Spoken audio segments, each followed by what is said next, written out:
Hello friend, स्वागत है आपका एक बार फिर से आपके अपने लीगल चैनल सोच पर प्रहार में। दोस्तों, हमारे यहाँ तो इस समय पे बहुत सर्दी हो रही है। आपके यहाँ मौसम कैसा है बताना। यहाँ तो वीडियो बनाने के लिए भी बैठना मुश्किल हो रहा है अभी इस समय। खैर, आज जो मैं आपको टॉपिक बताने वाला हूँ ये 125 सीआरपीसी से रिलेटेड है।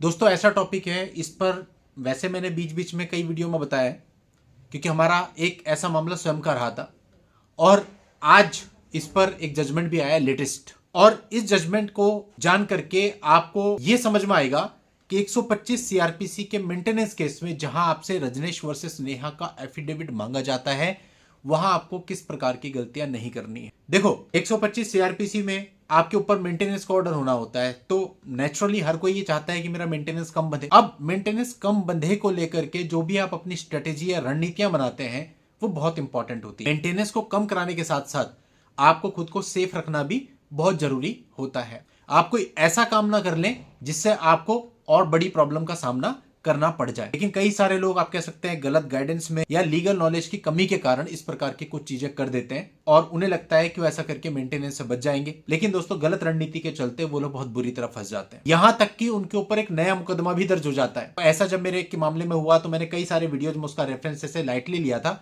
आज मैं डीपली आपको बताने वाला। अब देखो दोस्तों, यहां पर मैं दोनों मामलों का रेफरेंस दूंगा, जो मेरा पर्सनल मामला था उसका भी और जो ये अभी लेटेस्ट जजमेंट आया उसका भी। तो जो हमारा वाला मामला था उसमें एक पति ने क्या किया था, लड़की की अनऑफिशियल स्टेटमेंट निकलवा करके वो दाखिल कर दी थी और जो लड़की थी वो गवर्नमेंट जॉब में थी। अब इशू वहां पे ये था कि भाई आपके पास ये बैंक स्टेटमेंट आई कहां से, जो आपने कोर्ट में जमा करा दी, ऑफिशियल कैसे निकाल लिया आपने, ये मेरा एक प्राइवेट डॉक्यूमेंट है। अब इसमें बैंक वालों को भी नोटिस भेजा गया और साथ ही कोर्ट में भी एप्लीकेशन लगाई गई। कॉन्सिक्वेंस क्या हुआ, बैंक वालों पर भी कार्रवाई हुई और साथ ही जो पति था जिसने वो सबमिट करी थी उसके ऊपर एक सेपरेट एफआईआर इसके लिए दर्ज हो गई। ये तो वो मामला था जो मेरे हाथ से डील हुआ था।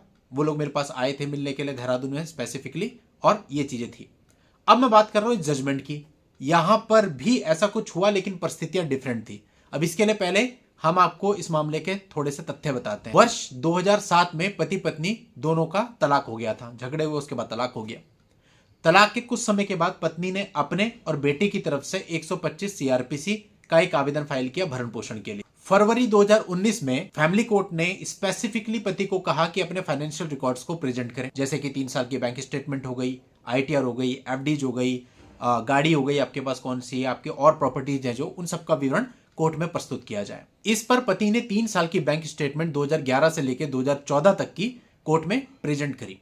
लेकिन जब ये बैंक स्टेटमेंट प्रेजेंट करी तो पत्नी ने बोला कि भाई इसमें ना तो बैंक के साइन है ना तो स्टैंप है। उस समय पे स्टैंप वगैरह लगी होती थी अगर हम बैंक से स्टेटमेंट निकलवाते थे, अब तो आजकल ऑनलाइन हो जाता है। तो उनको शक हुआ तो उन्होंने इसकी कंप्लेंट करी तो पति पर एक एफआईआर दर्ज हो गई। अब जो ये एफआईआर दर्ज हुई इसमें इन्वेस्टिगेशन चली और जो पुलिस वाले थे, आईओ थे, इन्वेस्टिगेशन ऑफिसर, उन्होंने पूछताछ करी।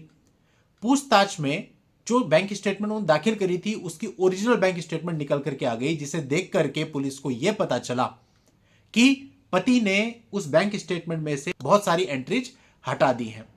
यानी जो बड़ी एंट्री रही होंगी वो हटा दी होंगी, इस वजह से कि अपना भरण पोषण कम कराया जा सके। यानी आप ये कह सकते हैं कि एक जाली डॉक्यूमेंट, एक जाली बैंक स्टेटमेंट बना के कथित तौर पर वो ऑनरेबल कोर्ट में फाइल कर दी। अब दोस्तों, ये कोई छोटा ऑफेंस नहीं होता, जाली दस्तावेज बनाना और उसको उपयोग करना ओरिजिनल की तरह, ये एक बहुत बड़ा क्राइम है। और इसमें अगर आप फंस गए तो सजा भी बहुत भयंकर होती है, क्योंकि ऑन रिकॉर्ड ही आपका होता है जो कुछ भी आपने किया होता है। अब ये जो 125 है, 498 है, इनमें से तो आप बच निकलते हो क्योंकि अधिकतर मामलों में फॉल्स एलिगेशंस होते हैं आपके ऊपर। लेकिन आपने कुछ डॉक्यूमेंट्री गड़बड़ कर दी जो रिकॉर्ड पे है, फिर आप नहीं बच पाओगे, बहुत मुश्किल हो जाएगा। तो इस मामले में जब पुलिस ने यह पाया कि भाई ये तो गड़बड़ हुई है और जाली दस्तावेज कोर्ट में फाइल किया गया है, तो पुलिस ने सेक्शन 466 आईपीसी के अंतर्गत एक एफआईआर दर्ज कर दी और उसके बाद प्रोसेस पूरा करने के बाद उसमें चार्जशीट भी फाइल कर दी। अब पति अपनी तरफ से 482 सीआरपीसी में हाईकोर्ट में आया था। हाईकोर्ट ने पूरे मामले को देखा और हाईकोर्ट ने पाया कि इस प्रकार से बैंक स्टेटमेंट में छेड़छाड़ करके बैंक स्टेटमेंट को फैमिली कोर्ट में फाइल किया गया है। तो हाईकोर्ट ने यहां पर कहा कि जाली डॉक्यूमेंट कोर्ट में प्रोड्यूस करना जुडिशियल प्रोसेस की ईमानदारी बनाए रखने के प्रिंसिपल पर सीधा हमला है और यह कानून की बेइज्जती है, और पति को किसी भी प्रकार का रिलीफ देने से मना कर दिया, यानी उसकी पिटीशन सीधे तौर पे खारिज कर दी। और दोस्तों, अगर ये चीजें रिकॉर्ड पे है, अब हम मानते हैं कि वो आगे भी जाते हैं, सुप्रीम कोर्ट में भी जाते हैं, तो वहां पर भी क्या स्थिति रहेगी आप अंदाजा लगा सकते। आपको क्या लगता है कि वहां से क्या जजमेंट आएगा, मुझे कमेंट करके आप जरूर बताना। लेकिन मुझे ही लगता है कि वहां पर भी बहुत मुश्किल रहेगा। तो इस तरह की चीज आपको नहीं करनी है जो कि रिकॉर्ड पे आ जाए और फंस जाए। हमेशा मैंने बताया जो कुछ भी करो लीगल दायरे के अंदर रह करके करो। लीगल दायरे के अंदर ही इतना कुछ है कि आप बहुत कुछ कर सकते हो। एक पॉसिबिलिटी रखो कि अगर कहीं पे आप फंसते भी हो तो आप उसकी क्षतिपूर्ति कर सको। फॉर एग्जाम्पल, आपने बैंक स्टेटमेंट फाइल नहीं करी है, अब कोर्ट आपको कहता है आप अपनी बैंक स्टेटमेंट फाइल करो, तो आपके पास एक ऑप्शन है, ठीक है सर हमसे रह गई, हम फाइल कर देते हैं। इतनी बड़ी बात नहीं है, सिंपली सॉल्व हो सकता है।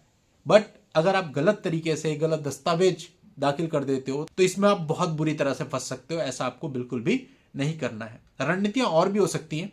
जो भी रणनीतियां बनाओ वो ऐसी बनाओ कि कानून के दायरे में आप कोई क्राइम ना करो और उस दायरे के अंदर रहते हुए अपने मेंटेनेंस को आपको कम कराना है। इसीलिए लीगल गाइडेंस इंपॉर्टेंट होती है। अगर कोई अच्छा एडवोकेट फंस गया ना ऐसे सामने वाला, जिसकी पकड़ में आ गया कि आपने जो है गलत दस्तावेज जारी किया है, वो आपको जेल पहुंचा देगा। क्योंकि ये चीज ऐसी है कि इसमें अगर एक्शन लिया गया तो तुरंत आपके ऊपर कार्रवाई होती है। इसलिए इतना बड़ा रिस्क आपको कभी भी नहीं लेना चाहिए। केस को फाइट करना है, उसके लिए रणनीति बनानी है, लेकिन सही तरीके से। ऐसा ना हो थोड़ी सी चीज से बचने के लिए मुसीबतों का पहाड़ हम अपने ऊपर ले लें। आप लोग की हेल्प के लिए इस मामले का लिंक आपको इस वीडियो के नीचे डिस्क्रिप्शन में मिल जाएगा, वहां जाके आप इस पूरे मामले को जान सकते हैं। आज के इस वीडियो में इतना ही। नेक्स्ट वीडियो में नई जानकारी के साथ मैं आपसे फिर मिलता हूं। तब तक के लिए goodbye and thank you for watching. Take care.